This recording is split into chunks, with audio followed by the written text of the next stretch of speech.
All right, move on to the new archetypes. Sure. I'm a fan of these. Cool, me too. Neat. All right, we'll discuss it then. Will? I don't like elves. I like bees. What? No. That makes sense. He likes elves, or does not like elves, likes bees. We know his opinions. Moving on. Welcome to Monsters Multiclass, your Dungeons & Dragons fix. I'm Kevin Oding. I'm Jared Bornagle. And I'm Will Meldon. And we'll be hanging out with you for a while to talk about anything and everything D&D related.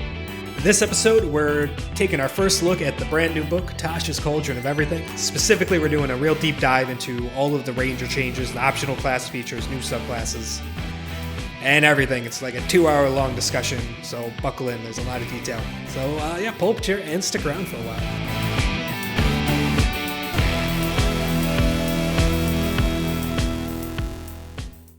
All right, so today begins our coverage of Tasha's Cauldron of Everything, a very, very highly anticipated book by, I think, the entire D&D community, and especially me. I can only really speak for myself. I have been looking forward to this since Xanathars came out, and I read through all the classes, and I went, no, I want more. So I think like 3 years ago.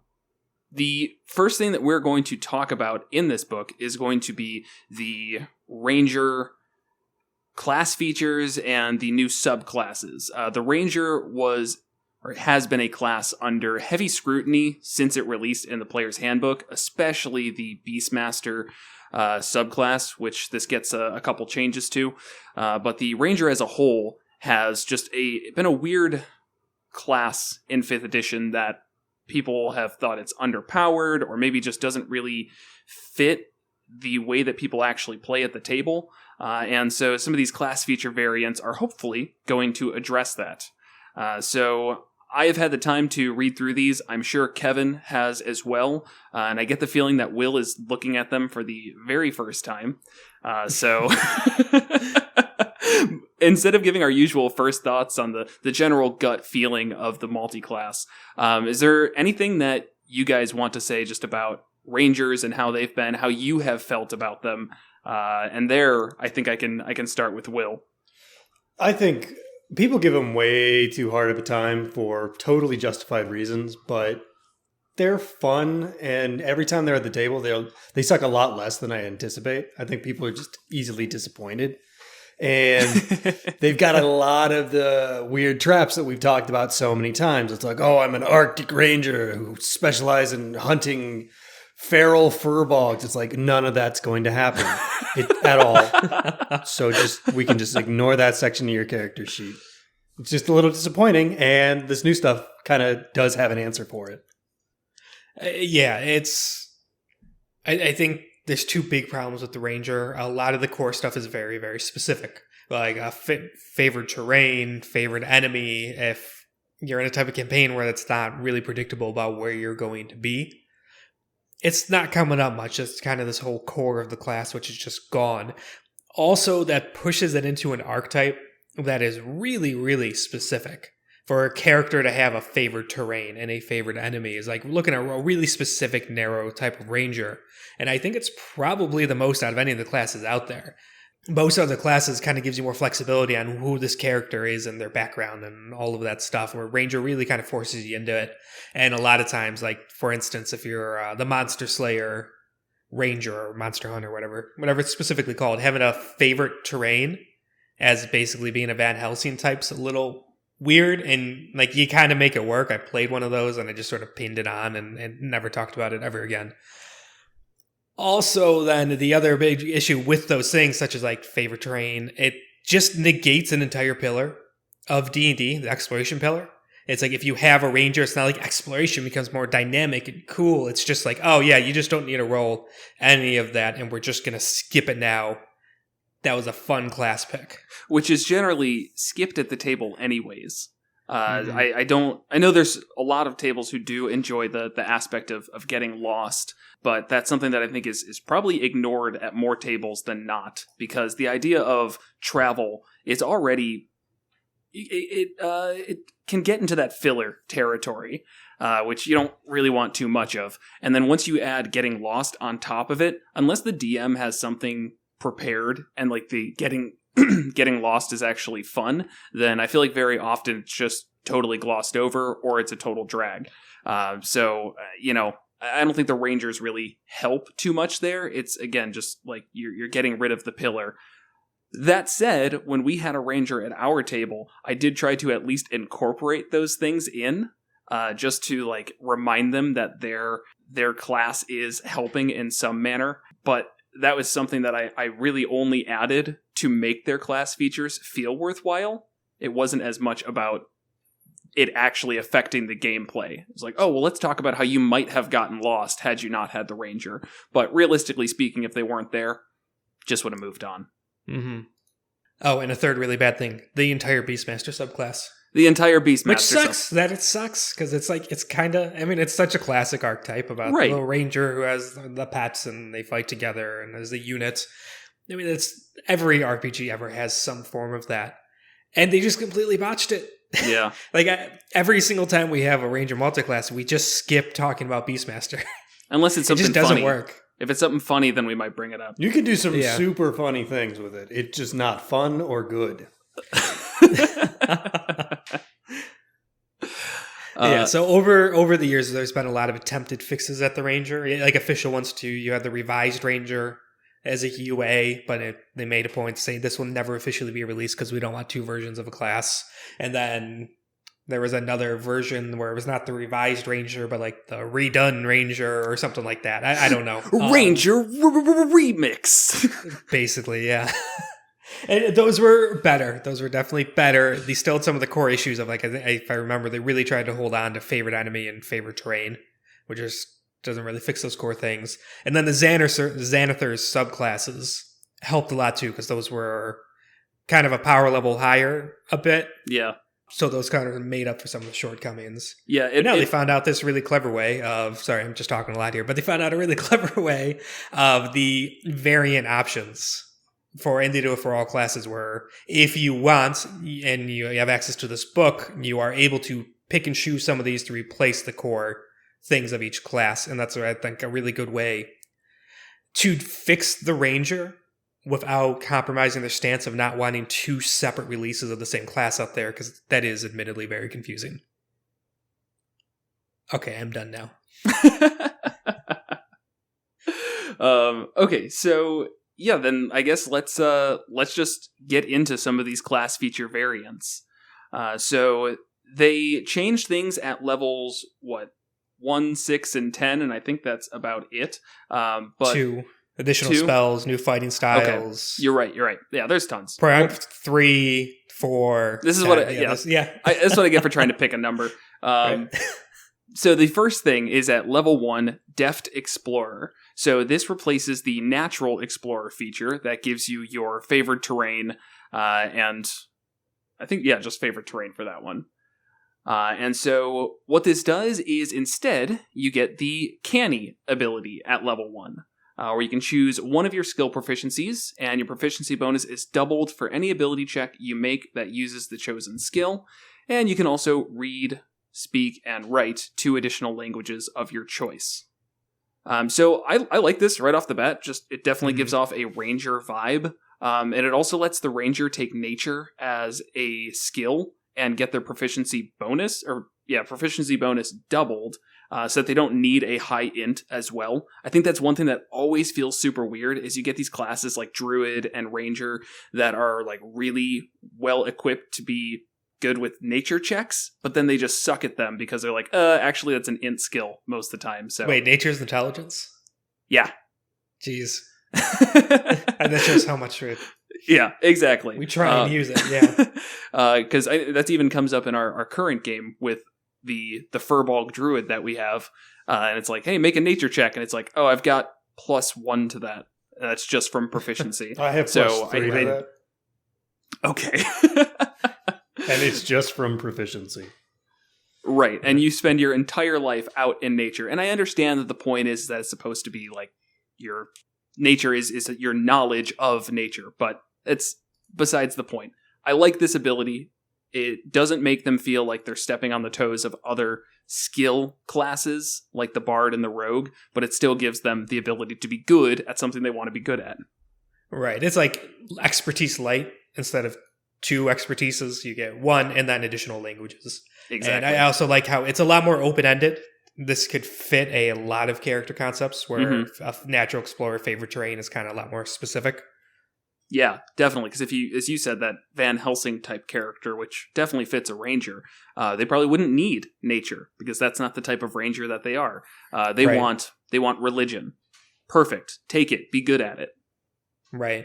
They wouldn't know how to definitely navigate the woods and how to scrounge for food of berries for being a monster hunter. Or same with like Horizon Walker, things like that. Yeah. Like Gloomstalker gets shoehorned to basically having to pick the Underdark. And it's like, now you don't have to just worry about that. Exactly. You can just be canny. So the next part of Deft Explorer comes online at 6th level, where you get the roving ability. Your walking speed increases by 5, and you gain a climbing speed and a swimming speed equal to your walking speed. So I actually am a pretty big fan of this one as well. I feel like it is just a nice little boost. Again, it's going to be more worthwhile than getting an additional favored terrain.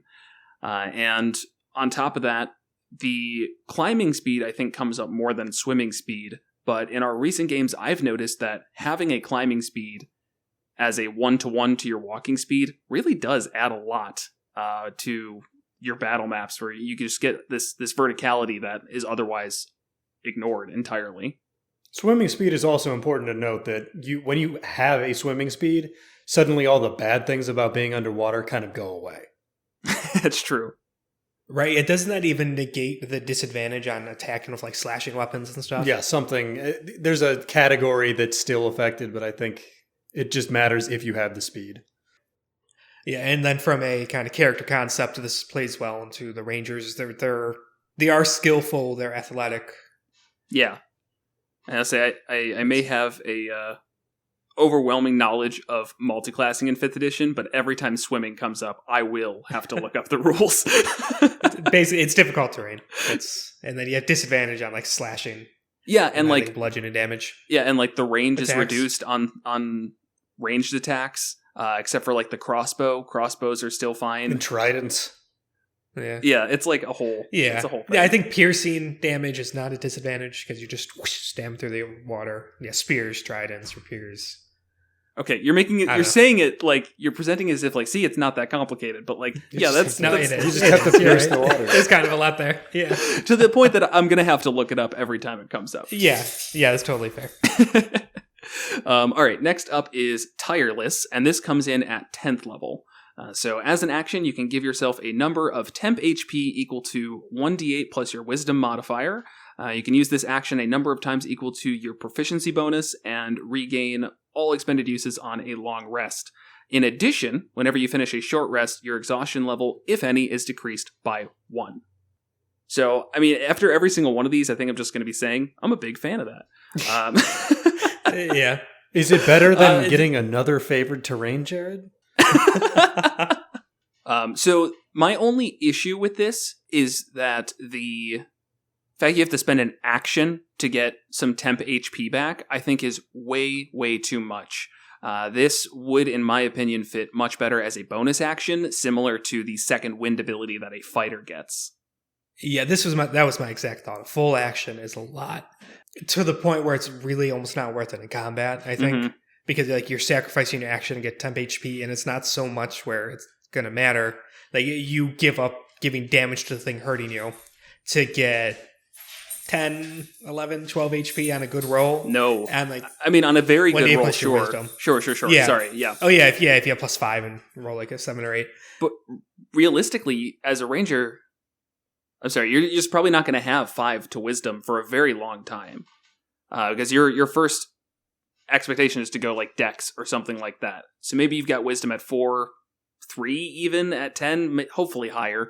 But oh yeah, for wisdom's not the main stat. You're right. Yeah. Right. Yeah. So it's not, again, 1d8 average of 5 plus 4. You're gonna get 9 HP back for an entire action. And not even back. Yeah, it's temp HP. Yeah, it's temp.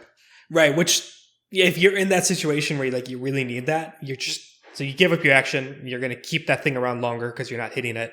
Then it's just going to hit you and get rid of it anyway. So it's just like you kind of trade actions.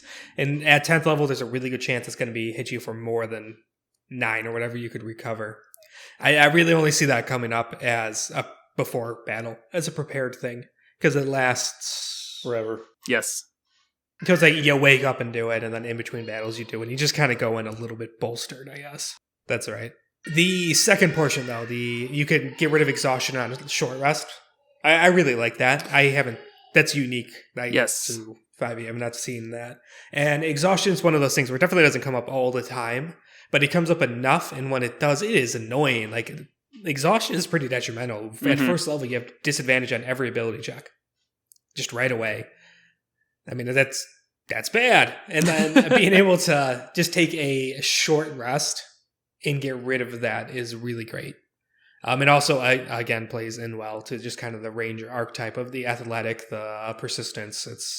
They could just kind of keep going. And actually, we were like praising this for getting away from that kind of explorer archetype, but this actually fits really well into it because they could sort of just keep themselves marching. It does, but it's not to the extent that favored terrain forces you into that idea. Right. If you want to completely ignore this and just say like, oh, my rangers they're just good at going all day. That's it. Nobody's going to really question it. Whereas if you say like, hey, at 10th level, I really know the Arctic well. And it's like, well, we haven't been traveling in the Arctic, bud. And it's like, oh, well, that's just what I've been studying in my free time. So now we're not slowed down by its terrain. Right. This is a lot more believable. And you hit the nail on the head, though, where I think my favorite part about this is that it is unique. This is the only class that gets a feature like this where they can just easily remove exhaustion. I kind of wish to some extent... Spell, yeah, short of a spell, of course. I wish to some extent it didn't take so long to come online. Like, getting it at 10th level feels like a very long wait for that ability. But I'm not going to, complain about that too much. It's just really nice. I want it at first level. Give me it at level 0. Right so away. We can totally break the Berserker Barbarian. Yes. Oh, jeez. That was actually my thought. Well, I mean, if it was a level 3 ability, then you have a opportunity to make the Frenzy Barbarian a little more worthwhile. It's like, oh, okay, well, I'll do my Frenzied Rage. Why not?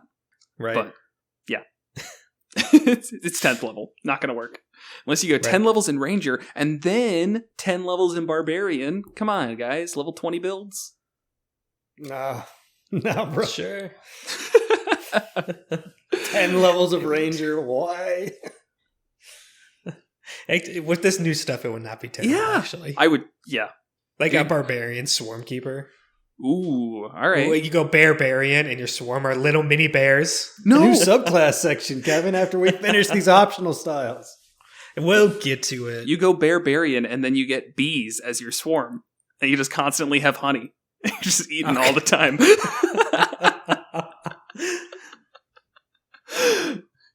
All right, so let's move on to the favored foe. This is the next first level ability. So this replaces the favored enemy. And this is when you hit a creature with an attack roll, you can call on your mystical bond with nature to mark the target as your favored enemy for 1 minute or until you lose concentration. The first time on each of your turns that you hit a favored enemy and deal damage, you can increase the damage by 1d4.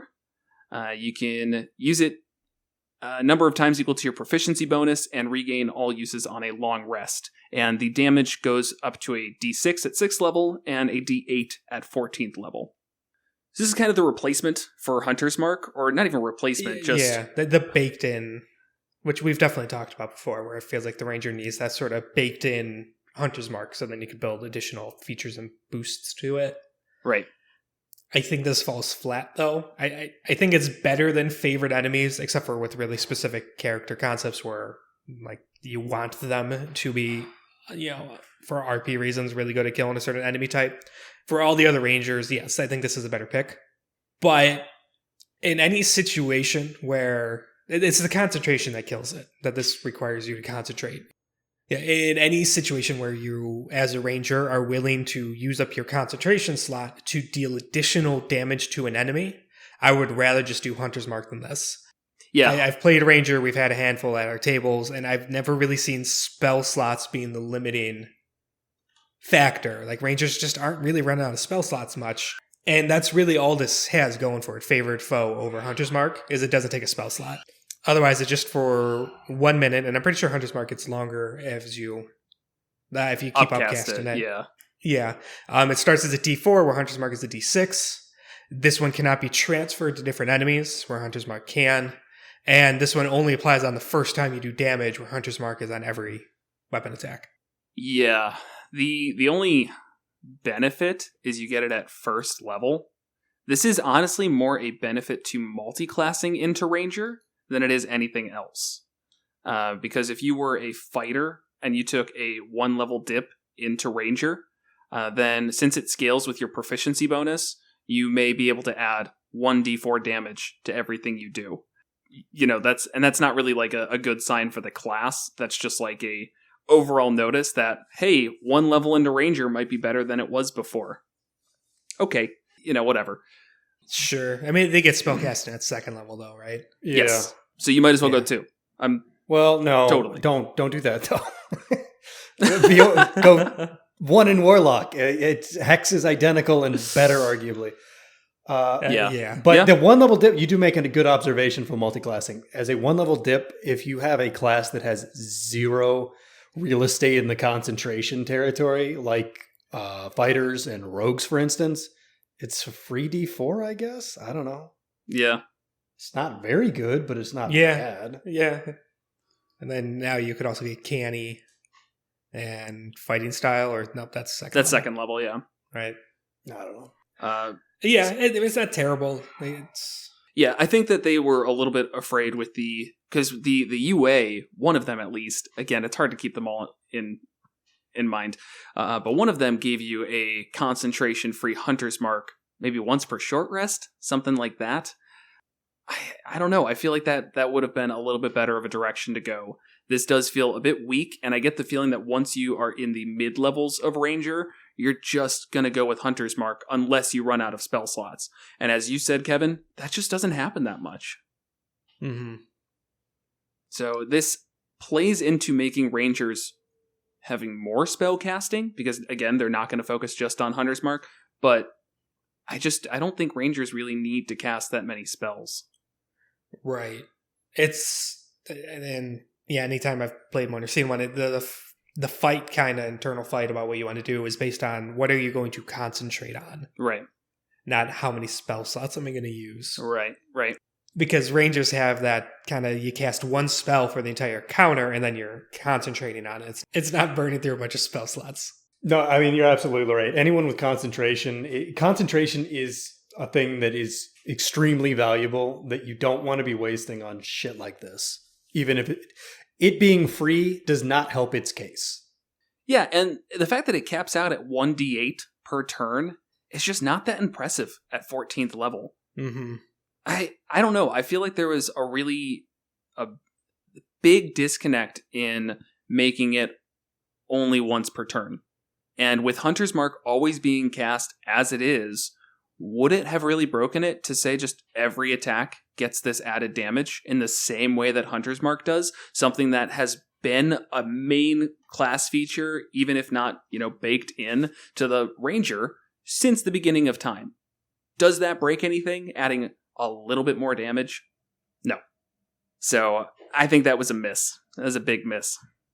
You heard it here, Wizards of the Coast. Get your shit together with the next Ranger class variant. When you redo this next year, you better get it right this time. I think dropping concentration would make this good and balanced. I think that's what kills it. Yeah, I'll give you that. Yeah. All right, so let's move on to spells. They do get some additional spells added into their Ranger repertoire, but I don't think we need to go through every single one of them. I don't know if there's any that specifically came to mind that you were interested in, Kevin or Will. I mean, I like the new summon spells. They're new to this book. The Summon Beast, Summon Fey, Summon Elemental. And we could dive into that more when we get to the Fey Walker subclass because they get one of those for free as a free cast. But it's just kind of a variation on the summon. It scales really well with spell level and stuff like that. Yeah, not even just spell level, but also your spellcasting modifier, which I think is neat and also new. And the most important thing is it just simplifies summoning. Taking out the, I summon 8 CR 1/8 creatures that are just going to muck up the battlefield and make summoning always ignored. This actually feels like it gives you a reason to summon. Revivify and Greater Restoration are interesting additions that are worth noting. Yeah, I just realized Revivify's in there. That's definitely a neat one for Rangers to have. Yeah, and then Entangle, which I could have swore was already a Ranger spell as first level. I didn't realize that was not a Ranger spell. That's pretty classic Druid. It's also competing for concentration. It's okay. Right. Yeah, but I might use that. It's not horrible. I'd like to have the option. Everyone would like that, but you have to have a balance to it. No, I like gishes. I want everything. I really don't. That's my hot take that I'm currently crafting, is that gishes are dumb and everyone needs to stop trying it. But that's for another episode. For now, let's go on to fighting styles. We'll talk about those summoning spells a bit later. The Ranger has always gotten a fighting style at level 2, but this adds some new options, all of which I think are at least worth considering. The first one is blind fighting. So this, you get blind sight with a range of 10 feet, and in that range you can see anything that isn't behind total cover. Even if you're blinded or in darkness, you can also see invisible creatures within that range. Yeah, this is an interesting one. It's like such a specific concept. Obviously, I think what kind of comes to mind is the blind character, and this is a way to make that viable. You could have an adventurer who is blind and wears the cool blindfold and still be viable. I think probably most things that get a fighting style probably have this added to it. 10 feet, Kevin. Just keep right. That there. It is obviously still going to be an issue, but it's not like you could play a blind character now. They could actually still fight in combat, even if there's still limit to it. But they don't have to be blind for this to work. It's just then blind sight and 10 feet, so they could invisibility won't impact them in melee combat and stuff like that. This seems really specific to be this great mechanical pick over something like archery, where it's +2 to damage just all the time, or thrown weapon, or 2-weapon fighting, or something like that, or just defense to get +to AC, which will help you out all the time. But if you have a really specific character concept, sure, it's a flavorful pick. It's flavorful, and I guess it would also work pretty well in conjunction with more from a class, a party synergy. If you have somebody who likes casting darkness, in the same way that the Warlock will do the darkness and then the Devil Sight Eldritch Invocation. If you have blind sight and darkness is being cast, then you're going to be very happy. So there is at least some benefit there that I think could be interesting. It might be, you're right, kind of not the best pick, but I could see as well a DM setting up some challenges that allow that to feel a bit more useful. Yeah, if you're fighting invisible creatures like the Duergar, who we talked about recently, whose big thing is going invisible, the Ranger's going to have a big advantage there, which will be nice. So it's situational, but in the situations where it is helpful, it's very helpful. Yeah, so next you have Druidic Warrior. Basically, you get 2 Druid cantrips. You can swap them around whenever you gain a level in the class. Which, if you want the kind of more magical Ranger, I think is fine, because Rangers don't get cantrips. And cantrips are the type of thing that just add a lot of kind of nice versatility, because there's no cost to them. Yeah, this one doesn't excite me personally, but I think that it is good. Giving up a fighting style for 2 cantrips is a pretty fair trade. And I think if you want to have your Ranger feel like more of a caster, here you go. Here's a way to do it. Right. Yeah, and you could take things like Guidance, which is always kind of nice to have. With Frostbite, just a decent damage. Cantrip of a Rider on it. Poison Spray. You're forgetting the most important one. Don't say Shillelagh. Oh, actually, Shillelagh is actually a good one. I was going to say Druid Craft sarcastically. Yeah. Is there any other way to tell the weather? Yeah, Shillelagh, I think, can open up some interesting possibilities, especially for multi-classes. Yeah, that's been a multi-class suggestion for years and years and years and years and years to get around multi-attribute dependence. For a ranger, you're already going down the dex path. Less convincing. Mm-hmm. Yeah, that's kind of what I was thinking as well. I mean, I don't know. It could be useful. The next one is the thrown weapon fighting, which you can draw a weapon that has the thrown property as part of an attack you make with the weapon. In addition, when you hit with a ranged attack using a thrown weapon, you gain +2 bonus to the damage roll. So it's basically like the archery fighting style, but with thrown weapons. I think it's good. It's a different way to have a class feel interesting. My only issue is that when it comes to thrown weapons, they are universally worse than just using a bow. So I don't really get why you do that, ever, mechanically speaking. But it's cool. Yeah, it's just a flavor thing. Again, just people wanted some more viable options for thrown weapons. There is a distinction here that this is to damage, archery is to hit. So that actually does distinguish those two options pretty blatantly. You are correct. That's a lot of video games do that. Yeah, archers just to hit. Oh, which is all right. But a lot of video games, like the thrown weapon is universally worse than a bow, but it like hurts way worse. Sure.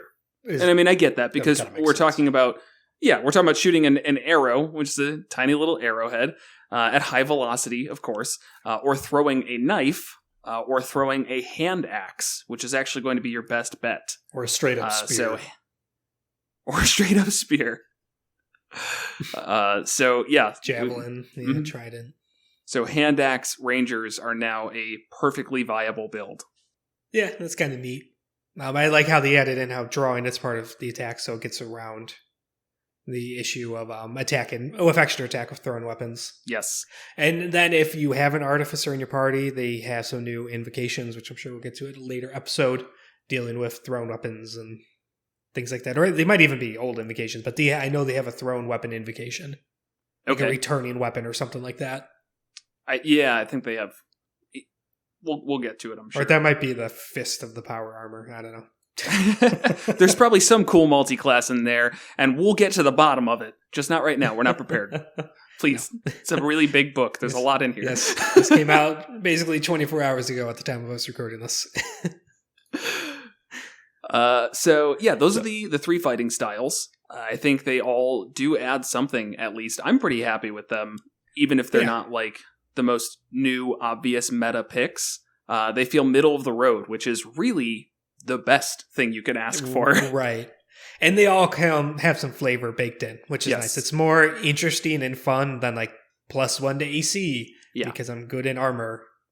And discussion. Yeah, it's just like it's a nice one. I pick it every time when I feel like styles come up, but armor, just defense. Yeah, it's just all right. Just not very exciting. Next up is spellcasting focus. So rangers can use a druidic focus as their spellcasting focus for their ranger spells.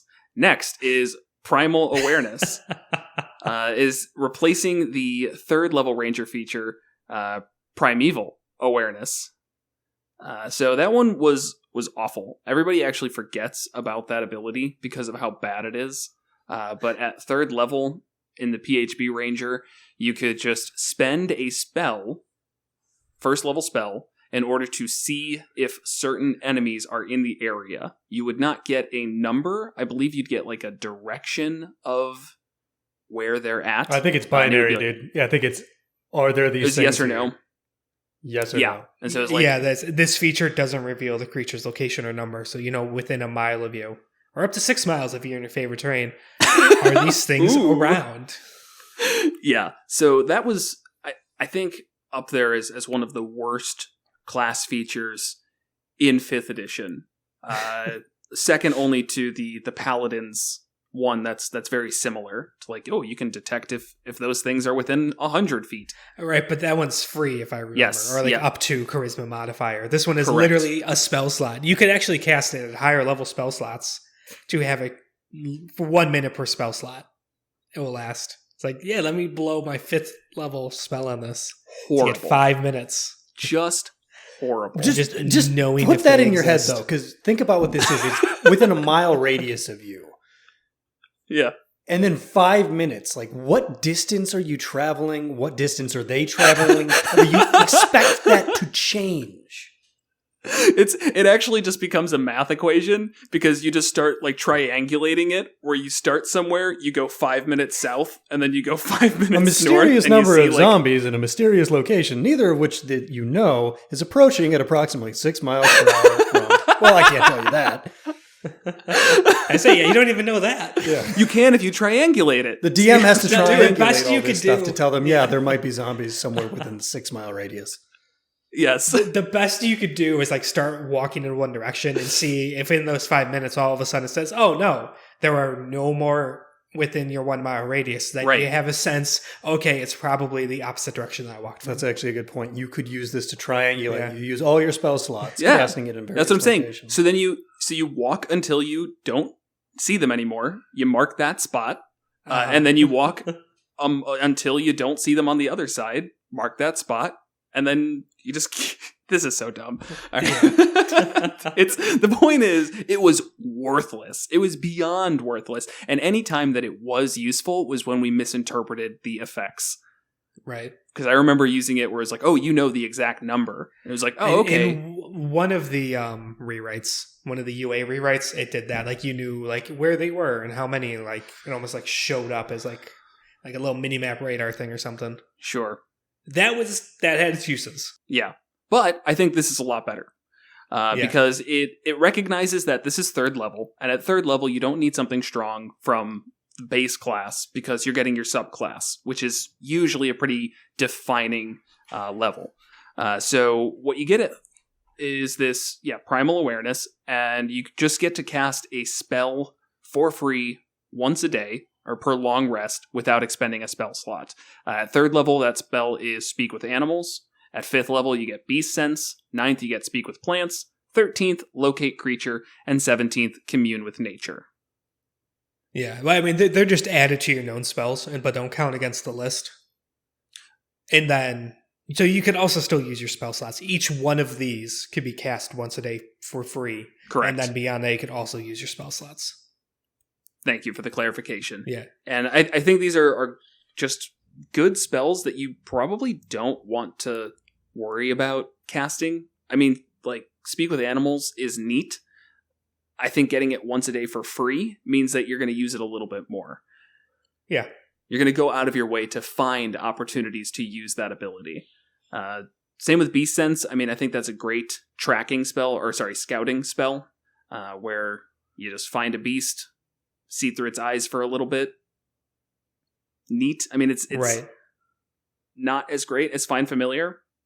Exactly the type of spells that are awesome to have for free. Yeah. It's like we were talking about with ritual spells the other day, where it's like some of these spells that are, you don't want to have them prepared. You don't want to have Tensor's Floating Disc prepared. But when you have it, you might find a use for it, and you're glad you've got it around. Right. But it's definitely better than the original of Primeval Awareness. Literally anything here would have been Just better. removing it. It could have been. It would have taken away the false hope that it might ever be worthwhile. All right, so then at 4th level, this is something that I think every class is going to get with a fighting style, at least. Just whenever you reach a level in this class that grants the ability score improvement feature, you can replace a fighting style you know with another fighting style available to rangers. Cool. I guess I like it when there's something baked in as to when to change it. personally, if somebody said they wanted to change their fighting style at my table, I'd probably just let them at any time. Right. But it's nice to have an official. Yes, yeah. And I will 100% say, again, for Adventure League, which we don't play, and for people who might be a little more sticklers than I am, it's good to have this stuff codified. So I like that. Yep. And last, maybe least, I don't know, Nature's Veil. So this replaces the Hide in Plain Sight feature, another one of the notorious Ranger abilities that was just stupid. And this now lets you, as a bonus action, become invisible, along with any equipment you are wearing or carrying until the start of your next turn. You can use this feature a number of times equal to your proficiency bonus, and regain all expended uses when you finish a long rest. So what I really like, just the first thing that jumps out at me, is this does not say, until you make an attack. This is, you are invisible until the start of your next turn. So that means all of your attacks have advantage. All attacks against you, disadvantage, unless they have blind sense. Right. Yeah, I think it just has a lot more versatility. And the fact you just activate it real quick with a bonus action, it works really well. You can kind of see it like if you're trying to do a stealth sequence and you're screwing up, this is a way to just real quickly for 6 seconds turn invisible as like somebody walks by or whatever. Or as you say, give yourself advantage in combat, disadvantage on attack rolls against you, things like that.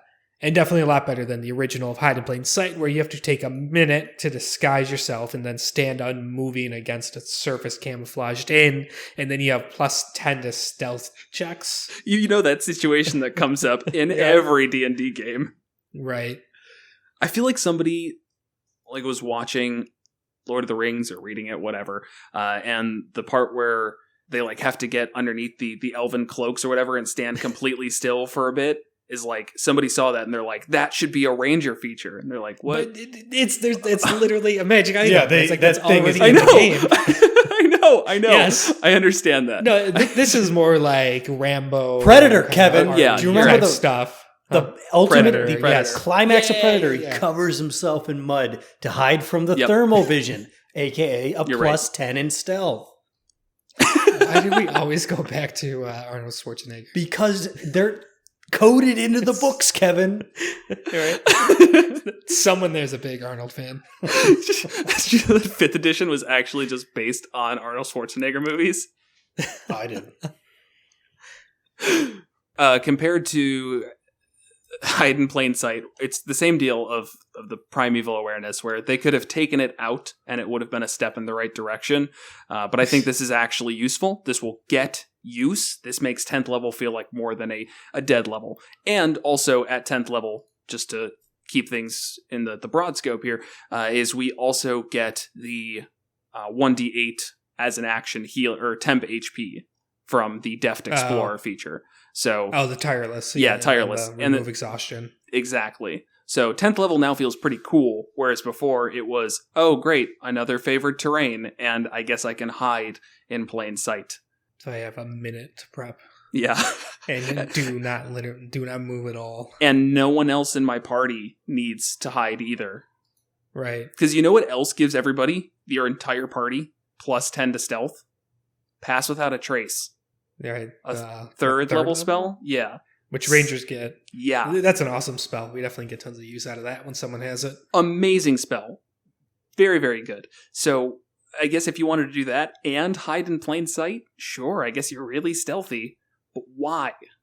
Because the barbarian's just going to fail one roll anyways. Right. That's all the variants, optional class features, how they're officially labeled in the book. And overall, I'm really happy with them. Same kind of what we summarized at the beginning, where it adds a lot, really broadens the scope of the class, where it's not shoehorned into one archetype, and replaces the really specific options with kind of more broad stuff that comes up a lot. Yep, I think it hits the mark there in almost every way. What it does miss out on, though, is that Rangers still sit with the worst capstone in the game. And I don't know why that was ignored. If you're not familiar with the still the capstone, nothing's changed.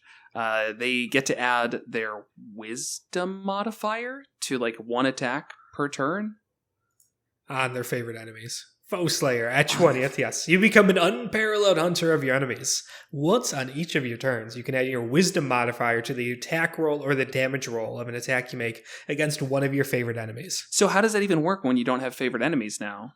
That's how they fixed it. You no longer have to have the embarrassing capstone. It just doesn't work anymore.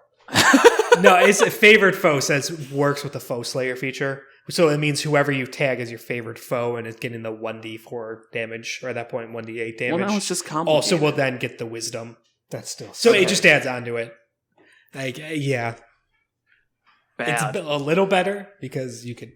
It is. It can happen more frequently. But right. And I'd still rather just Hunter's Mark because it's also still just one attack. Yes. It's not every time you hit.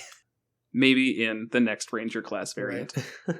I do see why. I don't think any of the classes have their capstone touched, which I totally understand. I mean, it's the type of thing everybody.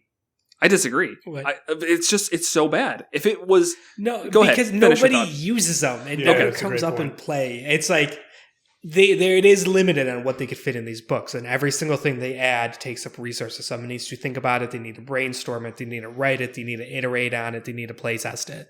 Right. And if they're going through and it's like, here's everything we want to do, and saying, okay, some things need to be cut, I can absolutely understand why fixing capstones is the first thing that's cut. Totally get it. And I do hope if they ever make a high-level specific book and they want to continue with this class variant stuff, maybe they'll take a pass at the 20th level features. Right. Nerf druids. Oh, man. Maybe. It's only moon druids, dude. It's only moon druids. Yeah, that's a fair point. The spore druid's broken, but not nearly as broken as being a rock elemental every turn for all of eternity. Which is 8 times your lifespan at that point.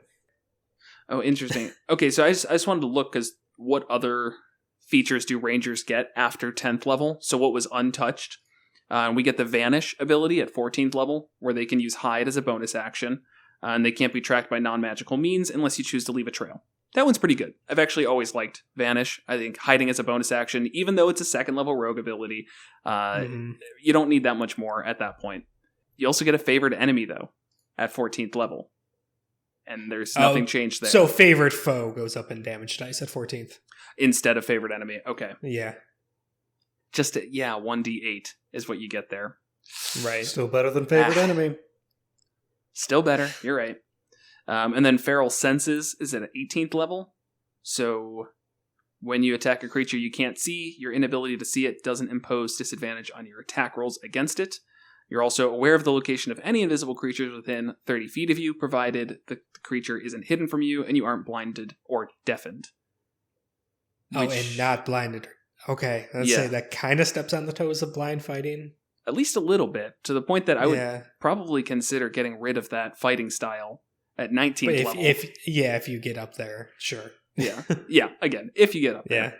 Yeah. 17th level Rangers also get their 5th level spells, which is their top spells. Right. That's just another. So, yeah, I mean, say they didn't touch the higher level stuff. Maybe they will in the future. I think you're totally right, though, Kevin. I think the stats are out, and most people don't even get above 10th level. So they focused on the stuff that mattered. Fine, I guess.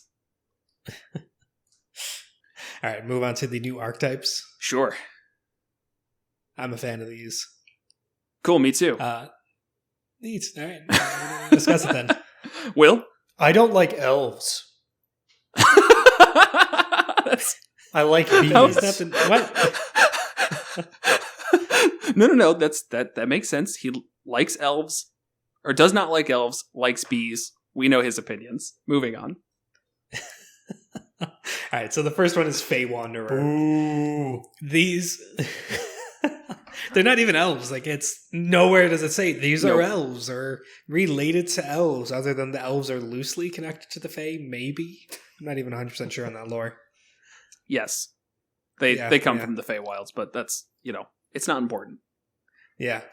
So these are rangers who have kind of infused with Fey magic and energy. This could be stuff like a boon from an archfey, you ate a shining fruit from a talking tree, or a magic spring that you swam in, things like that.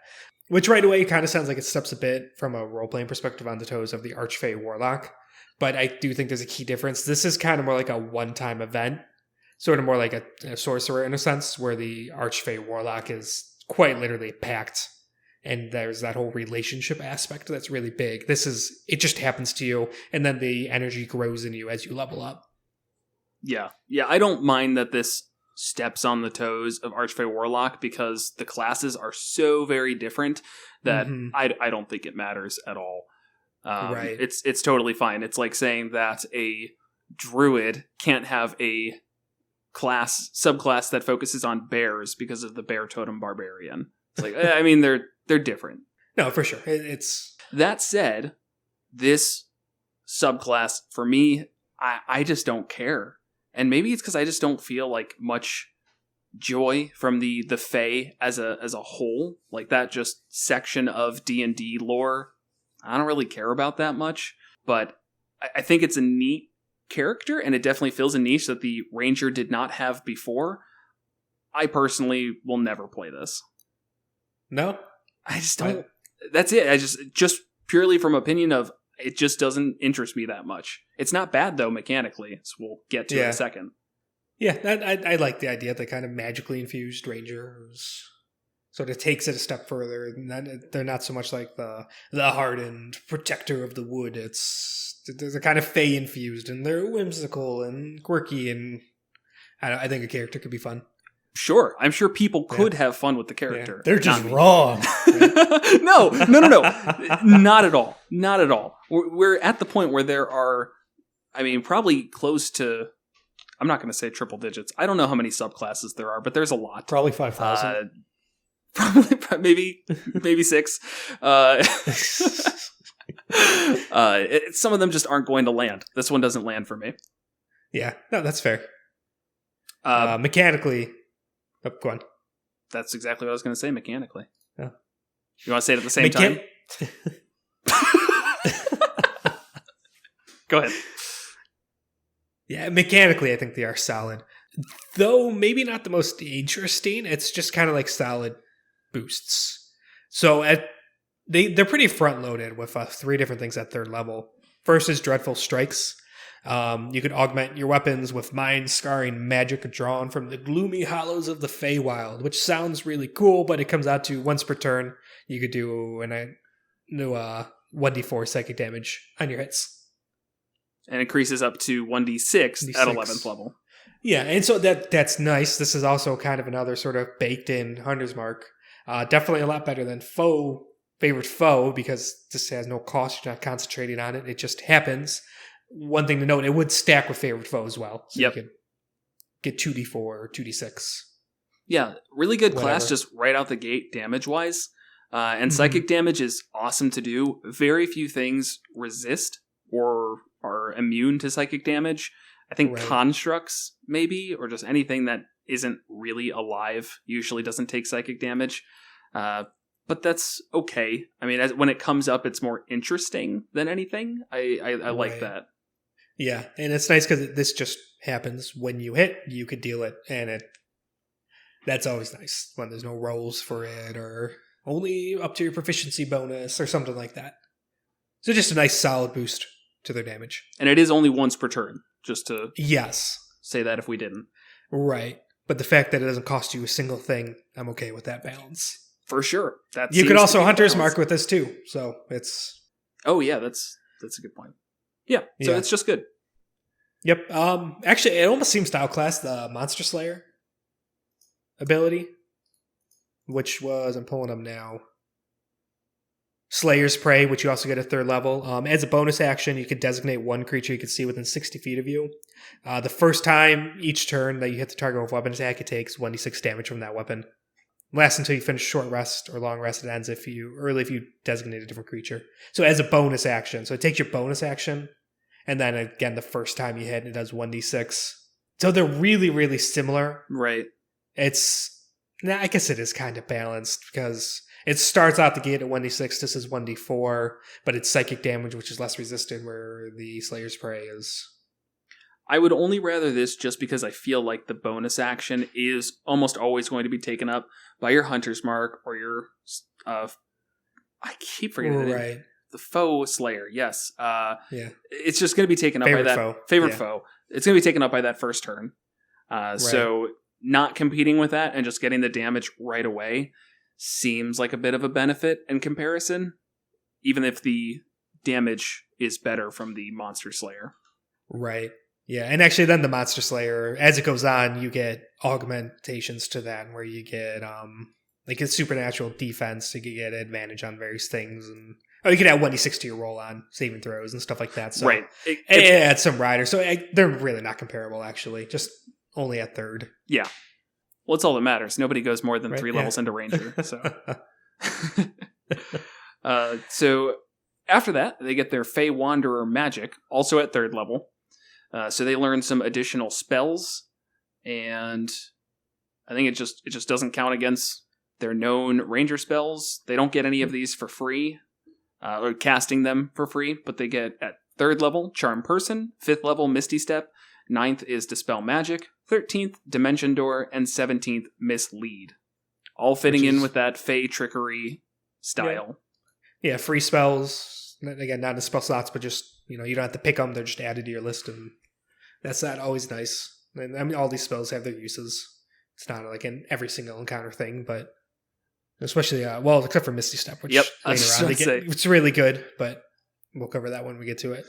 Then they get their Feywild Gifts, which isn't a mechanic thing, really. It's just like a neat little table that they have in there to flavor your character a bit, which are they're just cute.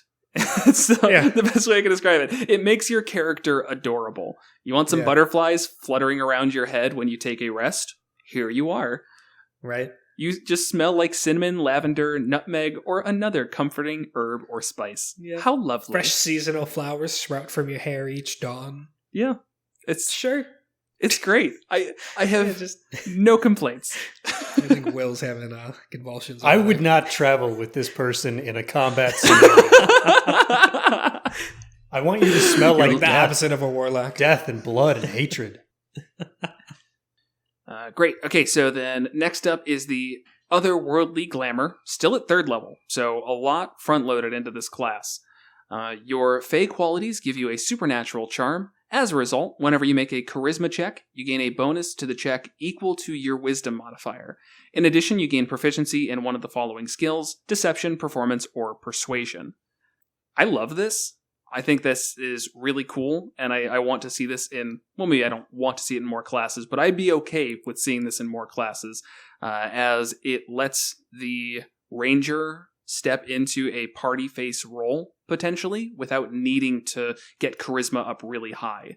And allowing classes that aren't these charisma-focused ones to step into those roles, I think is really cool, and it opens up different play styles to different classes, which is great. Right. And also just really fitting for what this subclass is. Of course. So, yeah, that's good. And honestly, again, just at 3rd level, I feel like you're getting a good amount from this subclass, which is good. Makes it feel unique right out the gate. Mm-hmm. Then next at 7th, you got Beguiling Twist. The magic of the Feywild guards your mind. You have advantage on saving throws against being charmed or frightened. And then the next part of the site, a little weird from like a world standpoint, like a magic physics, hard air quotes there, standpoint about what exactly is happening. So it's in addition, when you or a creature within 120 feet of you succeeds on a saving throw against being charmed or frightened, you can use your reaction to make a different creature within 120 feet of you make a wisdom save against your spell save DC. If they fail, they're charmed or frightened, your choice, by you for 1 minute. They can repeat the save at the end. And it's like, that's mechanically fine. Right. I'm sure that will come up a decent amount. And the advantage on charmed and frightened saves is really nice. But I'm like, what's the reasoning there? I'm struggling to when that happens at a table, just like describing what's happening. You shoot it back with your brain. You're charming the magic to do what you want. No, you're just reflecting it, bro. Yeah. But Right. you could do it on someone else too. Like if the wizard who's standing 100 feet away from you succeeds on a saving throw against being frightened by the dragon, you could then make his hobgoblin minion 100 feet in the other direction make a save to be charmed by you. Yeah. Like that's how this could kind of play out. It's just weird. It's like a big psychic mirror. You like point at it. It's like when you burn ships with the sun. You don't have to shoot the sun back at the sun, bro. You can shoot it at the Greek ships. So that is well and fine, but again, you're talking about this reflecting the magic. How is it doing that? When it talks about your advantage on saving throws against being charmed or frightened, it says the magic of the Feywilds guards your mind. Okay, fine. I can believe that. I get it. But it doesn't go on to say, and also you have control over charming and frightening people to a crazy extent that lets you just reflect it around however you want. It doesn't go in to describe that, so it just comes across as, and here's this other mechanical thing. Yeah, and also it doesn't match up with what's happening in the spells, because it could be a frightened thing, right, and then you could make it charmed and vice versa. And also very rarely are these spells that are being cast are things like where it says if they fail, they're charmed. And like that's the end of it. It's like they are charmed and well charmed in this way. This happens. Yeah, same with frightened. But again, it just kind of wipes all that out and it just applies the charm to frightened condition. Which that I'm fine also, with. it also doesn't even need to be a spell. Like you could do this off of like I was saying, like a dragon's frightful presence, which isn't even a spell. Right. It's just like something that happens because they're big and scary. So, and I can from a description standpoint of like what's happening, I feel like you could easily just make something where, yes, somebody succeeds on their save, and so you as the Fey Wanderer, put a hand up in the air and twist the magic away from them and redirect it somewhere else. Which, okay, great, we've got a physical description of what's happening, but it's still not saying what's happening. What are you doing that's making this happen? The magic of the Feywild is guarding your mind. Yeah, it's just a weird one. Like there's not a problem per se, because you can just kind of fill in whatever gaps you want or just gloss over it and sure, whatever, and it will have mechanical use, and it's a nice 7th level ability, and sure, it's just a little weird. Yeah. Then up at 11th level is Fey Reinforcements. So the royal courts of the Feywild have blessed you with the assistance of Fey beings. Summon Fey. It doesn't count against the number of ranger spells you know, and you can cast it without a material component. You can also cast it once without a spell slot, and you regain the ability to do so when you finish a long rest. Whenever you start casting the spell, you can modify it so that it doesn't require concentration, and if you do so, the spell's duration becomes 1 minute for the casting. So I think what's really neat here, just right out the gate, is that regardless of the lack of concentration stuff, is we have a class feature that is augmenting the ability and uses of a spell. Mm-hmm. And I feel like that's kind of new. We haven't seen that much. No. Definitely cantrips. Okay, yeah. Like you get like Arcane Tricksters, get the Mage Hand, Legend. Right. Yep, that's true. Things like that. Then I guess just not at this high of a level. Yeah, that might be it, though. I can't. I think that illusion wizards can augment their minor illusion to do 2 things instead of 1. Right. Yeah, there's a couple. And then there's a couple Warlock invocations where like you get the spell and... Right. So nothing this big, I don't think. This is a big change. Making this concentration free is awesome. So this is a new spell in this book. At 3rd level, defaults duration for an hour, and its concentration, 1 action to cast. You summon a Fey Spirit, and that is a very specific stat block within the spell. And then it has stuff like armor class is 12 plus the spell level. Its hit points is 30 plus 10 for each spell level above 3rd. Things like that. The number of attacks it makes is half the spell level rounded down. So I really like how they handled that. And you kind of hinted on it earlier. This seems like a much more clean, efficient approach, right, than just like summoning more challenged rating things, which mucks it up and gets kind of complicated because then you're like pouring through the various monster books and like all the fake creatures are spread out over all of them anyways, and you might miss some and you need to print it out beforehand. And some of them have spells that you don't have access to. Yep. You're right, yeah. It's like, I almost want this like to replace Summon Woodland Beans or whatever it is. And some extent it does. Yeah.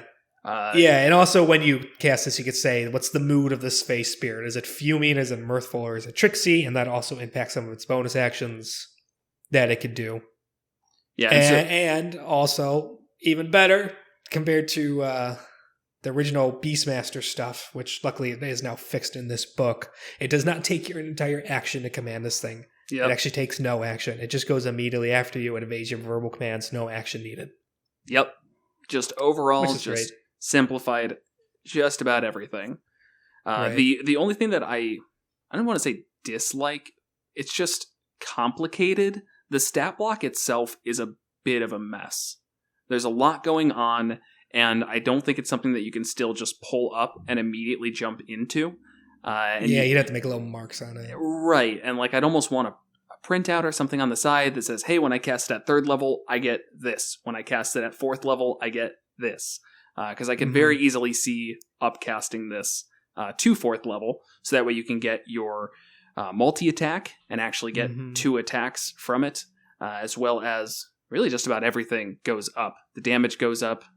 The attack modifier actually stays the same, because that's just your spell attack modifier. Your armor class goes up. See, this is exactly what I'm talking about, though, where it's like just... Okay, so some things depend on your spellcasting modifier, some things depend on the level of the spell. It's just not something to just pull out and start using. That said, I don't think this is the type of spell that you just go, oh, right, I've got Fey Spirit. Like, this is a class feature. Right. Yeah, also, I wonder if D&D Beyond would kind of auto-recognize that. They do with some things, like in the extras area. Or if you go to cast a spell, like if you go to upcast... fireball and do it at 5th level, it tells you how much damage it's now doing. It doesn't summoning very well. At least it's not going to add the stat blocks for you, but you could probably create it in your extras. But that's again up to the player to do. Right.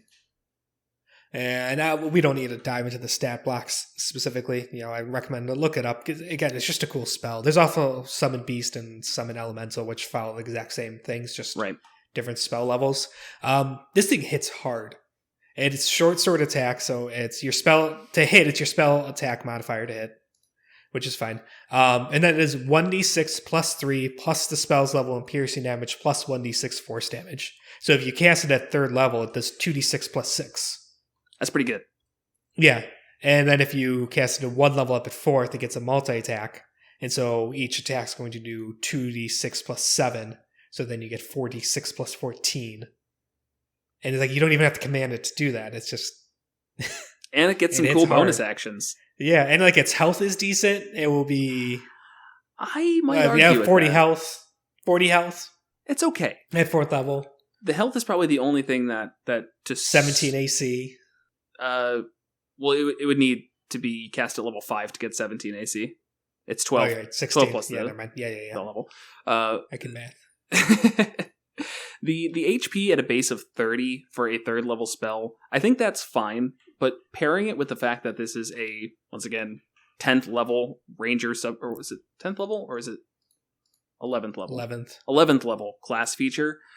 I feel like if you're just casting it at 3rd level, free of concentration, it is going to die probably pretty quickly, but at least the damage is there to make it feel like when it's on the field, it's worthwhile. Right. But also then just absorbing 30 damage away from the PCs is really nice. Like, I mean, that's a lot. Imagine giving somebody 30 temp hit points. It's like, okay, that's a lot of temp hit points. I actually meant to say that was a lot of my first thoughts of it, but that was the exact perspective I tried to frame it in, where if you told me that there was a spell that at 3rd level you could give yourself 30 HP and get 2 additional attacks that do, as you just said, well, I guess 1 additional attack. Let's say 4th level. 4th level spell gives you 40 HP and gives you 4d6 plus 14 damage. Yeah. Concentration free at 11th level. I'd probably call that broken. Yeah. Oh, actually, it's worse than that because druids, warlocks, and wizards get this. It's just a 3rd level spell, which means they could pick this at 5th level. But they're all concentration. And they cast it at 3rd, but yeah. Right. Concentration, but it lasts for an hour. And so it's good. It is good. Yes. I think it'd probably last 1 or 2 turns, but that's okay. It doesn't need to be around much longer than that to make an impact. Right. Cool. And then finally, 15th level of the subclass, you have Misty Wanderer, which I think is really cool. I just wish it came online a little earlier, but I understand why it doesn't, because it's a cool ability. So you can cast Misty Step without expending a spell slot, and you can do so a number of times equal to your Wisdom modifier. You gain all on a long rest. So right away, that's really awesome. Misty Step's one of those spells where, as a bonus action, you could teleport yourself 30 feet away. And I mean, that's really awesome. There's tons of uses for it. Any character that has ever had Misty Step that I've played has used it a lot, but it is a 2nd level spell, and so it kind of hurts a little bit, especially if you're a half caster. More, especially so if you're a 1/3 caster. So being able to do it for free up to your Wisdom modifier is great. But then in addition, when you cast it, you can bring along one willing creature within 5 feet of you. Which is, I mean, there's a 4th level spell to do that, to teleport with someone, Dimension Door. I think that's 4th. I think it's 5th, actually. They get it. Yeah, they get Dimension Door at 9th level. 13th. 13th, so yeah, it's 4th level. Okay, yeah. Or, sorry. And Dimension Door is further. You It's could go 300 feet instead of 30 feet, and yeah. But still, like, a big part of it is you could bring someone with you. Right. So technically you could just do this for Misty Step. Lovely. It's great. Yep. Yeah. Though it's weird. We're like oddly on the same page for once with a lot of things, Kevin.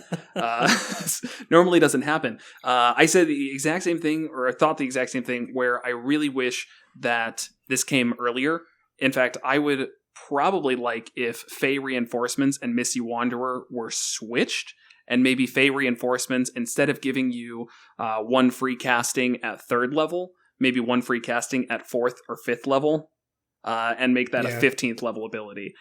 And that's like a small complaint in the long run, but it's just that Fey Reinforcements is really, really strong. And if we left it at 15, it would feel like such a good capstone. And that Misty Wanderer would feel like just a really good spot at 11th level. Hell, maybe even 7th, because then that low, it's like those 2nd level spell slots of Misty Step are still really coveted. Yeah. You know, once you get up to 15th, it's less of an issue. I mean, it's still an issue because you're still just a half caster, but yeah, it's like I feel like this is fine. I don't dislike this subclass. I think we already said it's pretty strong mechanically. I do wish that a couple of these things were just switched around on when they were active. Right. Yeah, overall, like I said at the beginning, I really love the subclass.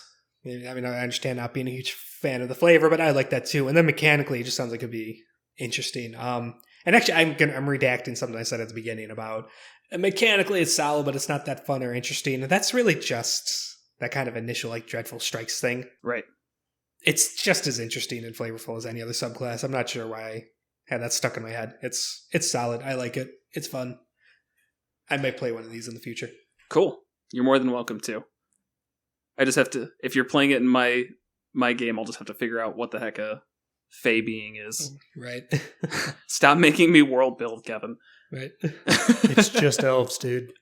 No. It's just elves. All right. So let's go to the Swarm Keeper. Yes. I fucking love the flavor of this. And I want to have little beetle friends that I keep in my coat and release upon my enemies. And I'll be a cute little halfling and no one will see it coming. This is probably one of the stronger ranger classes I've seen in a while. An extra d6 damage per turn is pretty neat. They get some good battlefield control and some additional movement, and that's just like at 3rd level. So I'm excited about this. Starting with the Gathered Swarm ability. Yeah. They get back up. Oh yeah. The flavor a bit. Oh sure. What I thought I covered it. You own bees. So this is saying you have befriended a swarm of nature spirits who now basically live on you. And it's really open-ended about how these look. I mean, it could be kind of... When I hear Swarm Keeper, my mind goes to something really gross. These are like millipedes and flies and maggots that are just around you. But I mean, that's not at all what it has to be. They could be butterflies. They could be miniature twig blights. They could be fluttering birds. So it's really however you want to flavor it. And as fun and flavorful as it sounds, there's really not much more to it than that. You've befriended a swarm of nature spirits, and now they are your traveling companions, and they help you out. Yep. And that's what I want a lot of times from a subclass is I don't need it to have all of this crazy deep lore possibilities. I mean, you can still, it's open-ended enough that you can spin that however you want. Right. But it doesn't get in the way of the character concept you have. It just adds to it. Right. So getting into the mechanics.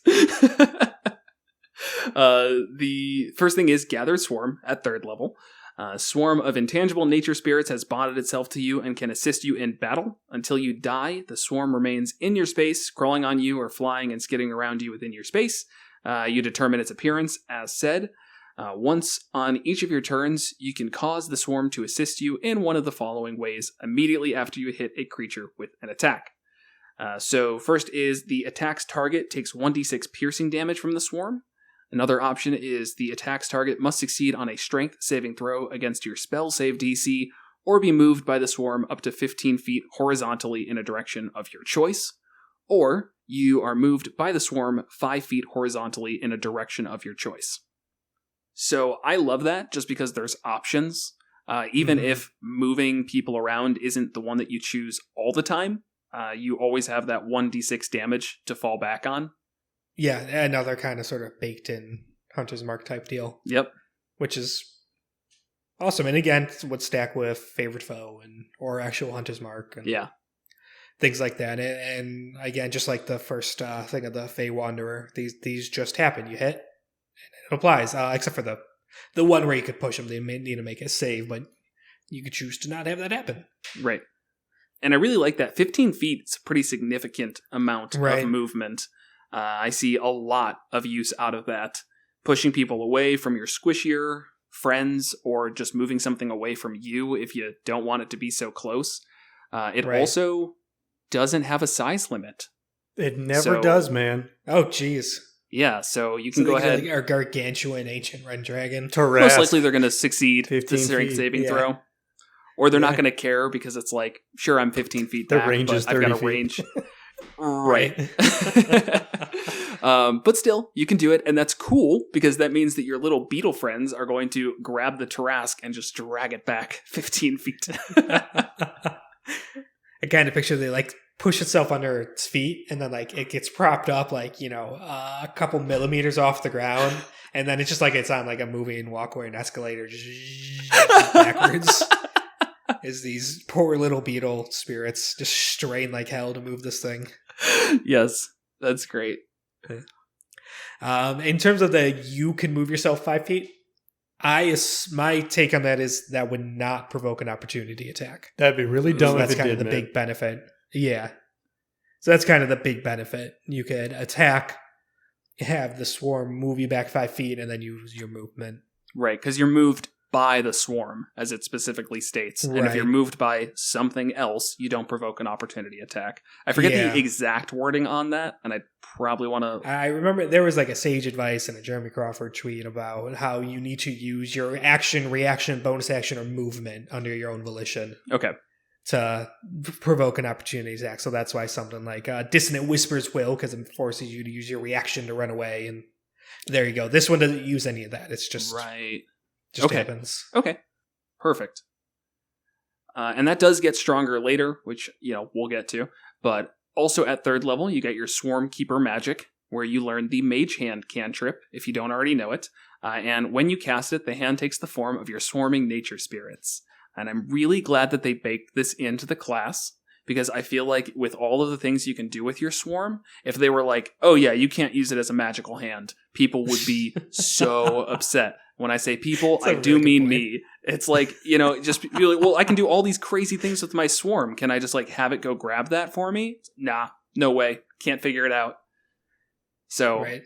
great, good on them for just recognizing how people are actually going to want to play the class and just putting it in there. Otherwise, spells they get: 3rd level Fairy Fire, 5th level Web, 9th level Gaseous Form, 13th level Arcane Eye, and 17th level, of course, Insect Plague. All of which are supposed to be themed by your swarm. Yeah, they actually Absolutely. put that in there in the same way that they did with the Artificers, saying like, hey, think about what your spell casting actually looks like. They bring that up in here as well and encourage you to reflavor your spell casting using your swarm. And what? Great. Yeah, which is cool. Like, I love their example of gaseous form of instead of like turn into a mist, you disappear into your swarm and become one with it. That's just kind of neat. Yeah. It just, I like it. I just imagine like all the bugs like coming out and swarming around every inch of you, and then they just, turn into a little gaseous form, and it's like, Yeah. wow, where did Jerry go? That's horrifying. Right. Did the swarms turn on him? He didn't say he was going to do this. Is this supposed to happen? Did he just get eaten? And those are all really good spells too. Fairy Fire. I love the Fairy Fire spell. Give yourself advantage. Give everyone advantage.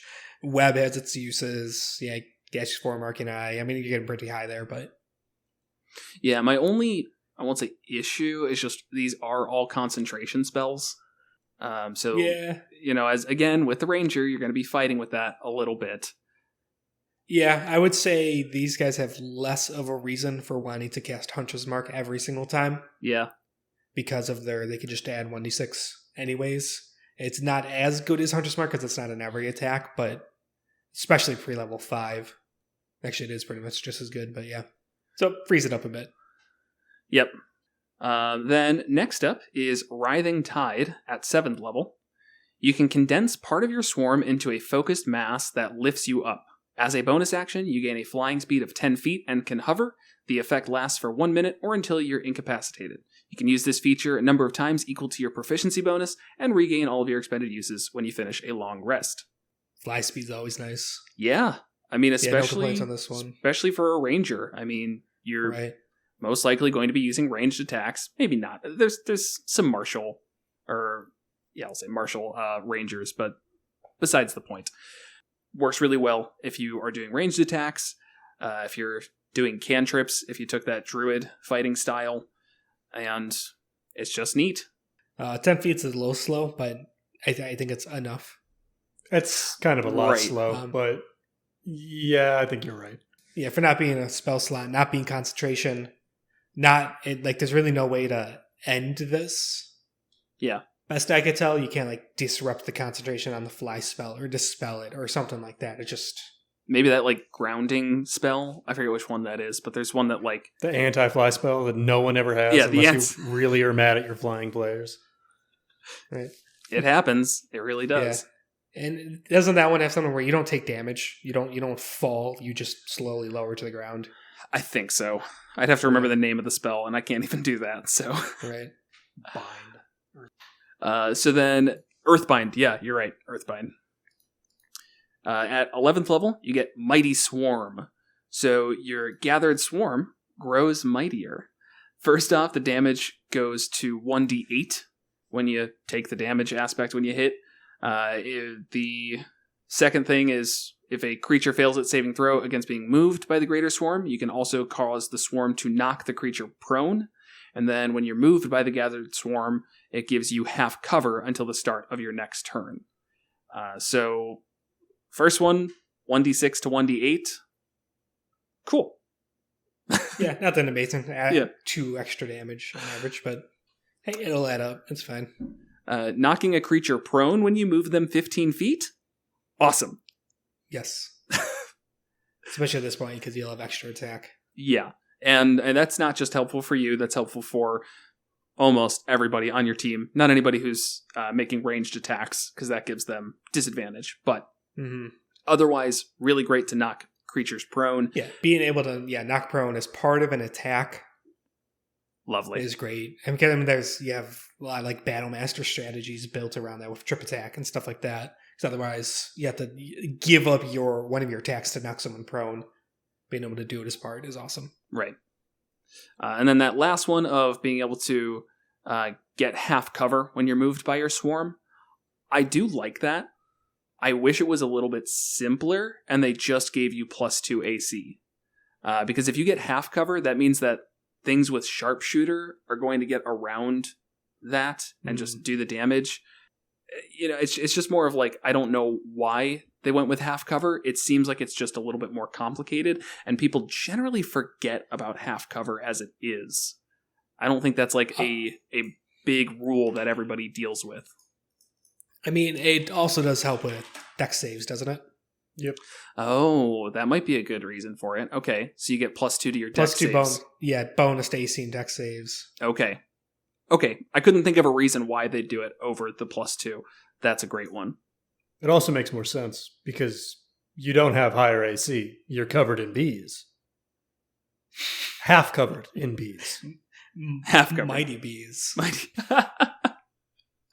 Just like to imagine they all just like get a little bit bigger and stronger at 11th level. I think you give them all little shields. Ooh, that's good. Yeah. And then finally at 15th level, Swarming Dispersal. You can discorporate. Some say that word for me. Discorporate? Discorporate, thank you. You can discorporate into your swarm, avoiding danger. When you take damage, you can use your reaction to give yourself resistance to that damage. You kind of like vanish into your swarm, and then you can teleport to an unoccupied space within 30 feet, where you reappear with your swarm. You can use it up to your proficiency bonus, regain all expended uses on a long rest. Nice. It's for a 15th level ability. It's not super strong because it's kind of comparable to the rogue's Uncanny Dodge, just minus the teleport, which they get, I think, 7th level Uncanny Dodge. Yeah. And they also get their evasion 5th is 7th yes, level. Evasion 7th. Uncanny Dodge is 5th. Yeah, so rogues get some better uses out of that. The teleport's nice, though. Right. I guess that is a kind of a big boost. Take damage, give yourself resistance, and teleport 30 feet away, all as a reaction. That is pretty solid. Also, just to be really specific, Uncanny Dodge is when you're hit with an attack, I'm pretty sure. Not just when you take damage. If you have it up, please double check that for me.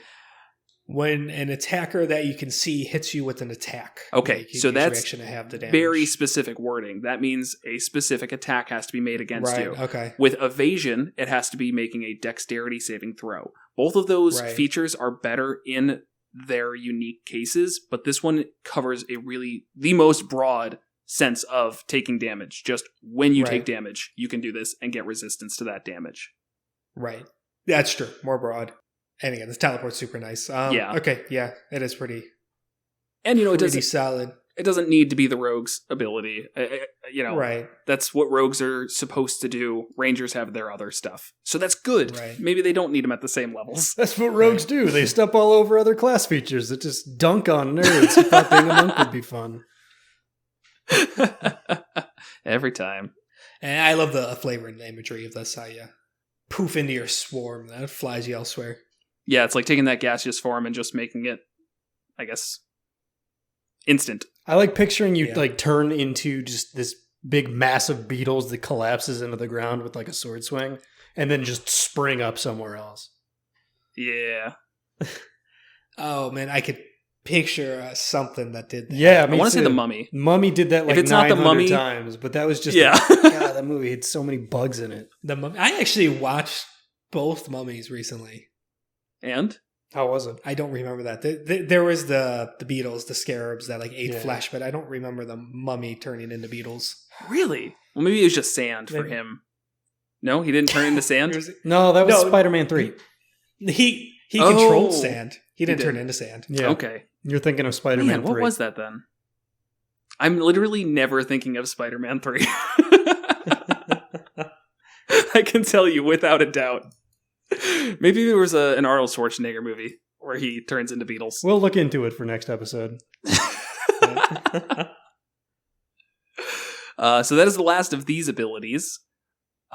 thumbs up all around. I mean, I am really excited by this class. I want to play this bad. You don't get to, man. I called dibs on Dr. Bees. I was telling Kyla about this class, my fiance, and she said that this would have been great for Biscuit, your mystic character. Yeah. Who loved bugs. Unfortunately, Biscuit's ridiculously strange nature only really complemented the Artificer being completely broken. The Mystic being broken. Yeah, the Mystic. They got rid of that. Yeah. Yeah, I'm glad we killed him off because it was too complicated. So yeah, that's this class. All we've got left is the Beastmaster Companions. Yep, which is just a tweak. It's basically another optional class feature, but specifically for Beastmaster, this would replace the Ranger's Companion feature with Primal Companion. And it just makes this in line with basically every other class's kind of companion ability. The Artificer, Steel Defender, Homunculus, the new summon spells. Right. Even old summon spells, really. Anything like that. So the main issue with the Player Handbook Beastmaster, which is still the only official Beastmaster out there, any fixes have been UAs and unofficial, is that it takes your action to command it to attack. Or really do anything other than a couple really specific things. And then once you get extra attack, you can give up one of your attacks to then make the beast attack, but that's really worth it. And it also didn't scale that great with you. You had to pick like an existing beast and then something's boosted, but it always felt like it wasn't going to quite keep up with you and died frequently. What this does is it makes it as a bonus action, you could command it, which is just a huge change right off the bat. And then instead of trying to like pick from the different player handbooks things where it gives all this limitation on challenge rating, you have to kind of figure out how it all works. You just pick a beast of the land, beast of the sea, or beast of the sky. Obviously, it's encouraged to flavor these however you want and whatever is appropriate, so you could really have any beast you want.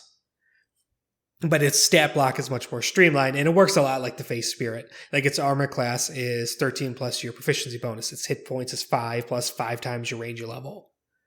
Stuff like that. Yeah. And I think it's a big improvement. I think that right away just makes it viable.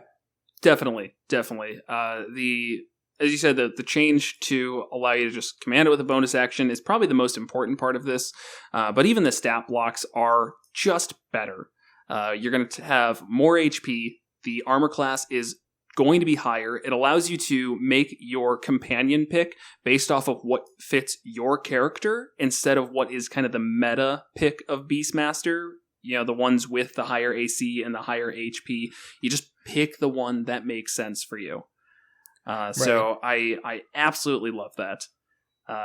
The ability to add your proficiency bonus to any saving throws the beast makes is also really, really important, I think. Right.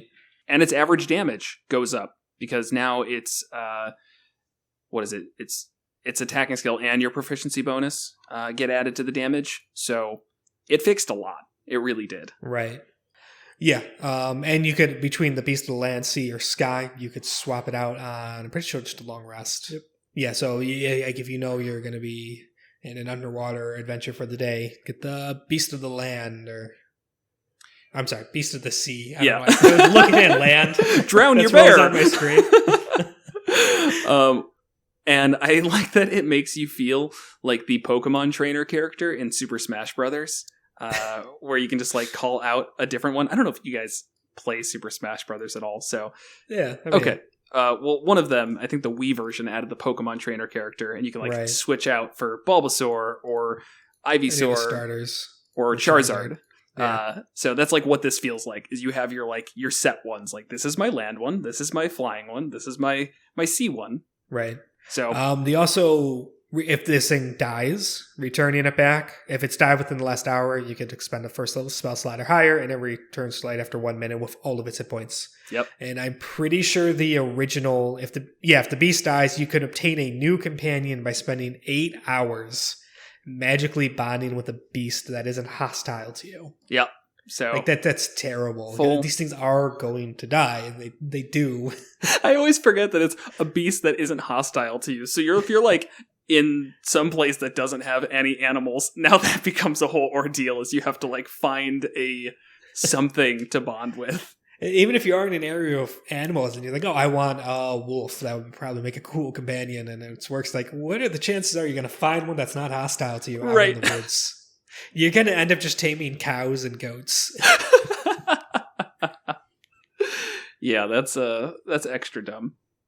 So I'm big fan of this. Overall, just so many great changes here. This Beastmaster, especially mixed in with the new variants, it makes Rangers interesting. Yeah. I don't know. Yeah. I'm super happy with it. All hail the new Ranger. Right. I'll say this. They kind of pulled their punches on every single one of these new ones, so it didn't seem so blatantly better than the old one, but it really, really is.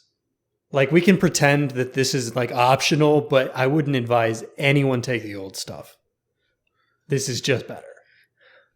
For the Beastmaster, absolutely. For the Beastmaster, yes. For the other ones, kind of. It depends. It's again, the Ranger would excel in really specific campaigns, and if you're playing in one of those, then like the original Ranger could still be fine. Like if you really want to lean into the archetype that the player handbook presents of that kind of Outlander, wilderness protector, and this campaign's going to take place in the wilderness, this character protects and the DM's cool with all that. Sure.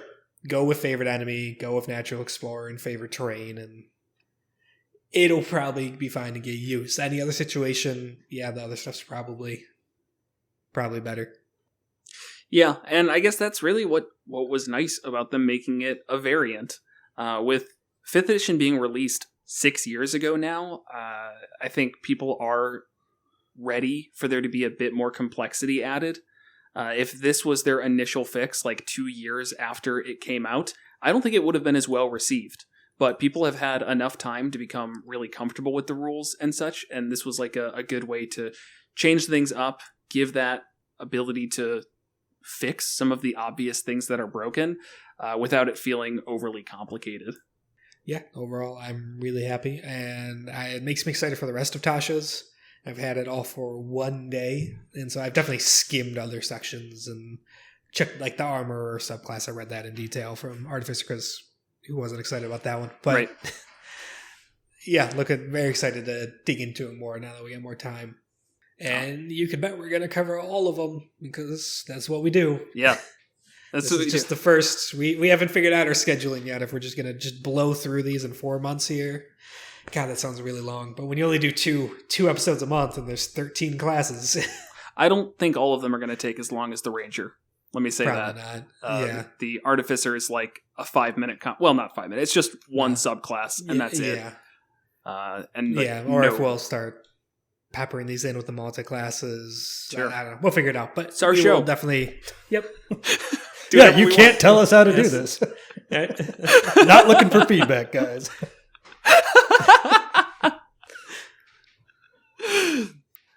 So, make sure to stick with us as we do go through this coverage. Probably, as said, just be releasing episodes for the next couple weeks, maybe months here, as there's a lot to break down, and we're just super excited to do it. So subscribe to us wherever you get your podcasts, and make sure to follow us on all your social media, as long as it's not Facebook. We are not on Facebook. You can find us on Twitter at Monsters_Multi, or go to our subreddit, our Monsters in Multiclass. And also, we are doing a giveaway with this episode. So if you are looking to get Tasha's yourself and you don't have it yet, then make sure to check out our subreddit for all those rules. And I think that's it. And I'll let Kevin say the final piece here. The thing that's always said. Thanks for listening. You talked over it. All right. Sorry. Shh. Okay. It's a sacred. Thanks for listening. I hope the cuckoo clock got in there.